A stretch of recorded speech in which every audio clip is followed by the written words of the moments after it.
Ən sağlam ət növü bəlli oldu.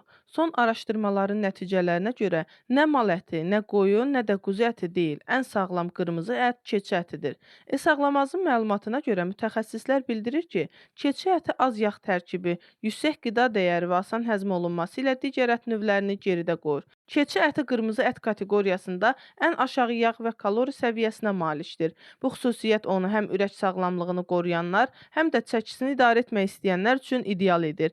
Britaniyalı diyetoloq doktor Matthew Smith qeyd edir ki, keçi ətinin lif və zilal quruluşu daha yüngüldür. Buna görə də mədəyə yük salmır və digər ətlərə nisbətən daha tez həzm olunur.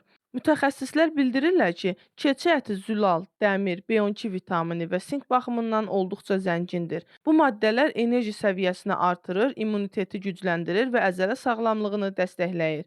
Digər az bilinən fakt isə keçi ətinin digər ətlərə nisbətən allergik reaksiyalar riskinin daha aşağı olmasıdır.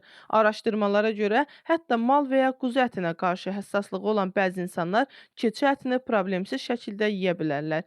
Ekspertlərin vurğuladığı yeganə diqqət yetirilməli məqam bişirmə üsuludur. Aşağı yağ tərkibi ətin tez sərtləşməsinə səbəb ola bilər. Ona görə də keçi ətinin aşağı temperaturda uzun müddət və nəmli şəraitdə bişirilməsi tövsiyə olunur.